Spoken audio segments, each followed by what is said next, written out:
Hi guys, मैं हूं Nikhil. I am the founder of N RP institute. I am motivated speaker and small tutor in my tutorial. आज हम लोग बात करने वाले हैं दो चरों के रैखिक समीकरण के बारे में। 10th का सेकंड चैप्टर आपको स्टार्ट होने वाला है। आई होप सो वीडियोस आप लोग को समझ आती होगी। रेगुलर बेसिस पे सीरीज बाय सीरीज हम लोग ये वीडियोस दे रहे हैं।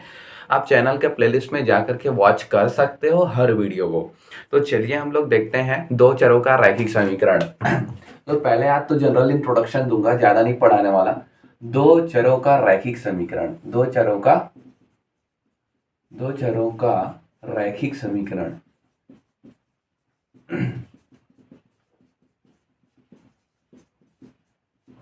दो चरों का रैखिक समीकरण के बारे में हम लोग बात करने वाले हैं। तो सिंपल सा कॉन्सेप्ट है। दो चर, दो मतलब दो होता है, चर मतलब सिंपल है। आज मैं बताने वाला हूं अचर राशि और चर राशि। अचर राशि और क्या होता है, चर राशि। चर राशि के बारे में तो सिंपल है। अचर राशि किसे कहेंगे? अचर राशि जैसे कि 1 2 3 4, ये सब जितने भी अंक हैं जिन जो चर नहीं सकते दुनिया में, उनका मान उतना ही होता है, उसको बोला जाता है अचर राशि। ठीक है, जो चर नहीं सकते हैं और जो चर सकते हैं, जो चर सकते हैं उसे क्या कहा जाता है? चर राशि कहा जाता है। क्या कहते हैं? चर राशि। जैसे कि ए बी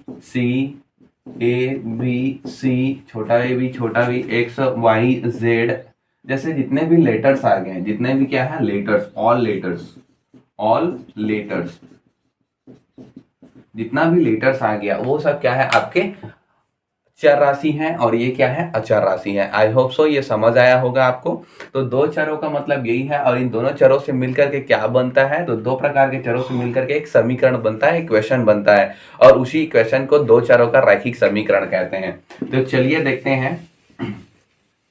तो दो चरों का रैखिक समीकरण, जैसे कि अगर हम बात करें तो दो संख्याओं का योगफल, जैसे हम लोग बात करते हैं कैसे बनता है, तो लिखा गया है, एक कथन लिखा गया है, स्टेटमेंट लिखा गया है। दो संख्याओं का योगफल 30 है तथा उनका अंतर 20 है। तो वह संख्या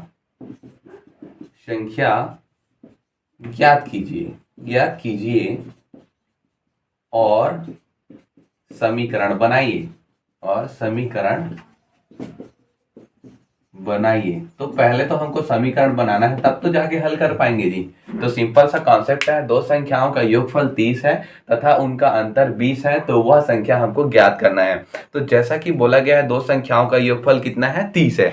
तो योगफल मतलब जोड़ना होता है। तो माना कि अब दो संख्या तो ले नहीं सकते, कोई चर या चर राशि लेंगे। तो माना कि एक संख्या, पहली संख्या x है, माना कि क्या है? पहली संख्या x है।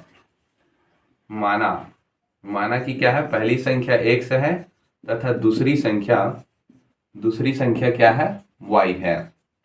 पहली संख्या x है, दूसरी संख्या y है। तब प्रश्न के अकॉर्डिंग टू क्वेश्चंस अगर देखें तो प्रश्न के अनुसार ऐसा लिखा जाता है, प्रश्नानुसार कितना हो जाएगा? x प्लस वाई बराबर, जैसा कि बोला गया है, 30 है तथा x माइनस वाई बराबर, जैसा कि बोला गया है, 20 है। अंतर 20 है और योगफल 30 है। तो इसको मान लेते हैं हम फर्स्ट और दूसरा मान लेते हैं इसको। तो समीकरण 1 और 2 हमको यहां पर से मिल गया। अब समीकरण 1 और 2 को हमको क्या करना पड़ेगा? हल करना पड़ेगा। तो समीकरण 1 और 2 को हल कैसे करेंगे? तो समीकरण हल करने, ये तो समीकरण बनाने की विधि हो गई। कथन को समझ करके स्टेटमेंट को हमको अंडरस्टूड होना है और उसके अकॉर्डिंग फिर उसको हमको मान को रखते जाना है, तब हम समीकरण बना सकते हैं अनुमान लगा के। और देन उसके बाद हम लोग को हल करना है। तो समीकरण हल करने की टोटल 3 विधि होती है। समीकरण हल करने की टोटल कितनी विधि होती है? 3 विधि होती है, जिसमें से 2 विधि इंपॉर्टेंट है। पहला विधि होता है आलेखी विधि, दूसरा होता है प्रतिस्थापन विधि और तीसरा होता है विलोपन विधि। तो वो तो क्वेश्चंस के आधार पे अलग अलग वीडियोस में आपको समझा दी जाएगी। तो चलिए इसको थोड़ा सा मिटाते हैं हम लोग यहाँ पर से। तो हमको वो संख्या ज्ञात करना है, मतलब x का और y का मान ज्ञात करना है। तो ये जो समीकरण है उसको याद रखिएगा, ठीक है। मैं पहले मिटाता हूँ क्योंकि अपने पास लिखने के लिए जगह भी तो होनी चाहिए। तो हमारे पास क्या है, दो समीकरण थे। एक तो x प्लस वाई बराबर कितना था 30, जिसको हमने इक्वेशन नंबर फर्स्ट माना था, और x माइनस वाई बराबर कितना था 20, जिसको हमने इक्वेशन नंबर सेकेंड माना था। किसी भी समीकरण को हल करने की तीन विधियां होती हैं। चलिए लिख लीजिए, तीन विधियां होती हैं। पहला तो होता है आलेखी विधि। आलेखी विधि जो कि काफी कम पूछी जाती है, ये उतना फेमस नहीं है। दूसरा होता है प्रतिस्थापन विधि, दूसरा होता है प्रतिस्थापन विधि, इसको जरूर पूछा जाता है और ये आसान भी है। और तीसरा होता है विलोपन विधि, ये भी आसान है, इसको भी पूछा जाता है। तो विलोपन विधि तो आज नहीं बताने वाला, प्रतिस्थापन विधि के द्वारा हम इसको सॉल्व करके देखने वाले हैं। तो चलिए देखते हैं कैसे हम लोग प्रतिस्थापन विधि के द्वारा उस समीकरण को सॉल्व कर सकते हैं और x और y का वैल्यू निकाल सकते हैं। तो हम लोग यहाँ पर ले रहे हैं प्रतिस्थापन विधि को। किसको? प्रतिस्थापन विधि को। तो प्रतिस्थापन विधि से सॉल्व करते हैं तो समीकरण एक से हम लोग सॉल्व करते हैं। समीकरण x में x प्लस वाई इज इक्वल टू कितना है 30 है। y को उधर ट्रांसफर करेंगे तो x इज इक्वल टू कितना हो जाएगा 30 माइनस क्या हो जाएगा y, क्योंकि प्लस y है वो उधर गया तो माइनस y। इसको मान लेते हैं समीकरण 3, इसको मान लिए समीकरण 3। अब समीकरण 3 के मान को समीकरण 2 में रखने पर अब हमें x का मान मिल गया तो समीकरण 2 में रख लेते हैं। तो समीकरण 3 के मान को यहाँ रख देता हूँ। समीकरण 3 के मान को